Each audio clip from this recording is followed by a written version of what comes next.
الرحمن الرحيم halkan waxaan joognaa maanta waa taariikhdu waa 14 bisha Abriil 2000 maartay 25 bisha Shawaal way kuna dabo hijriga ah maanta suuqan gaalkacyo waxa ka dhacday arrin dib badan neef baa la keenay nin baa laga iibshay neefkii markii la iibsho ninkii laga iibshay ayaa ninkii iibsaday waa iska tagay ninkii lacagta qaatay waa iska tagay gabar neefkii doonaysa ordaysa suuqa timid oo ari neefkii doonaysa neefkeedii bay anqooto weli meel ku xiran ninkii iibsaday uu weli la tagin neefka anaa leh bay tiri nin baa iga iibsaday buu yiri marka ninkii iibsaday waxa cadaatay inuu maartay dimaashigeed ba ahaa sida la sheegay ayaa cadaatay ninkii neefka gatay oo neefka soo xaday oo iibiyay ninkii neefka soo xaday oo iibiyay wuxuu noqday caruurta ay haysato ama ninka gabadha walaalkeed buu noqday waxaasna waxa keenay waxa weeye qaadka la cunayo way qaadka la cunayo ayaa keenay ragii badankoodii hatta gurigooda ka soo xadayaan neefka reerkooda ka xadayaan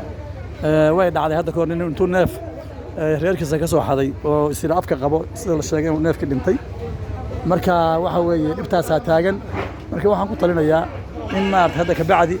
dadka dibadaha jiray dadka caruuraha beelayaba haweenkii baa dhibaataysan caruurtii meel walba la fadhiyo suuqa hadda uu jeedaa halka fadhiyo waa haween intooda badan wax gadaya sababtu waxay tahay ragii badankooda qaad bay ku maqan yihiin wax yar mooyaan ama ma shaqaynaya meelaha ka taagtaagan marka caruuraha waxaan codsanayaa oo dadka Soomaaliyeed u sheegaya inay haday bil cid ay soo biilayaan ka soo warqabayaan inay horta cid kasta inay ka soo horta agamaha ka soo warqabaan oo caruuraha iyo haweenka ka soo warqabaan oo walaalahood ka soo warqabaan sababtu rag biilaan ma jiro rag waa laba nooc nima waxba hayn oo wax keenaba la arag shaqaba hayn meel ka doonaan aan qoon iyo nin wuxuu helay qaadkiisanay marka waxaan dadka basaan wixii aad soo diraysa u khasaarin lacagaha aad soo diraysaan gabdhaha caruurta dhalay u soo dira lacagaha aad soo diraysaan gabdhaha caruurta dhalay u soo dira walaalayaal caruurta dhalay u soo dira ayaga caruurtooda meel ka geenayn waxuma ku sameynayna gurigooda ciyaalkooda ku biilanaya ragii macnaha hadii waxa weeye saasa jidha marka saasaan dadka u soo jeedinay qofkii agoon u soo diraya ama u soo diraya caruur u soo diray adeeru yahay cid kale cisaba ha ahaadeen marba waxa weeye caruurtaas gabdhihii baa ku dhintay oo suuqa taagan malba taagan biilka gabdhaha loo soo diro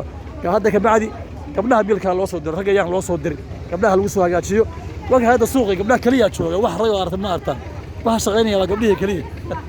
marka gabdhaha la soo biilo caruurta la soo biilo waad ma santii barakallahu fiikum salaamu alaykum wa rahmatullahi wa barakatuh